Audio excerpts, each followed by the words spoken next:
Gata muna tayo ng gulay. Maganda kasi meron kang stock dyan na yung nyug dyan. Kahit gata naman, hindi naman siya nasisira eh. Gusto po nasa freezer. Wila, Oo. sabi nung iba, Sabi ko na sa May video ko yung aking ginagawa. Ako'y magagata ng gulay. Nakakamiss kasi yung gulay na gata. Hindi po, ayun, tela talaga siya. Tela siya, matibay siguro yun. Ano, kasi yun. Kasi yung ano, napaka-video ko ah.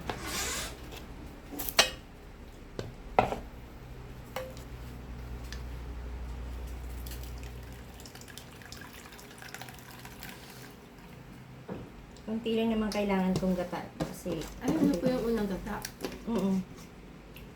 Kaya yan, hindi ko pa yan masyadong, ano, hindi pa, pwede pa yan sana. Yan, pwede na yan, marami na. Konting hiwa ng manok ang ating sahog. Konti lang, tatlong hiwa lang yung pinagtad ko pa.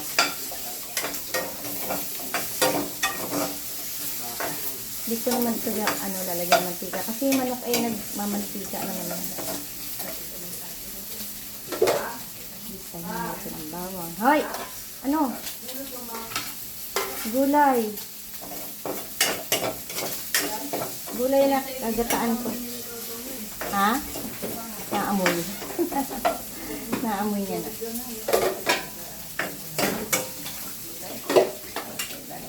Sitaw kasi ang sitaw matagal ito maluto.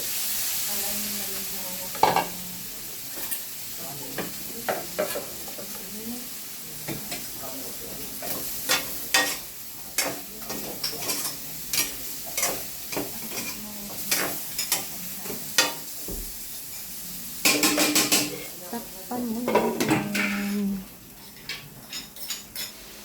Medyo malambot na ang ating sitaw kaya naman nilagyan natin ang kalabasa.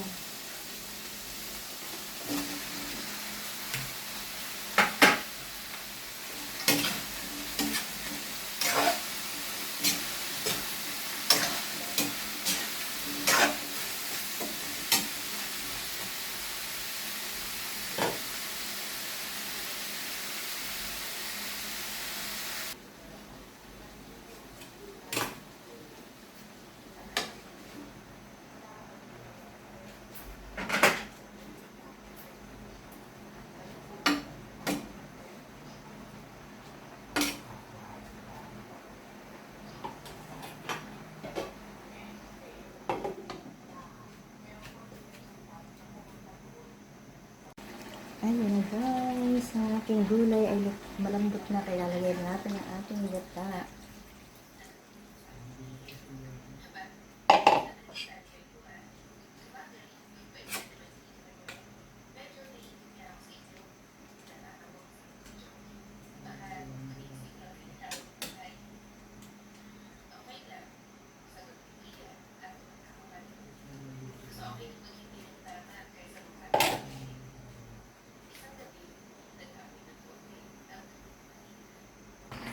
Hi guys, paluto na yung aking ginataang gulay. Medyo malabnaw yung aking gata kasi mahirap magpiga. Sakit yung braso ko. Kaya okay na yan. Sarap na yan at tinikman ko na yan. Oh, diba? Yummy ang aming gulay.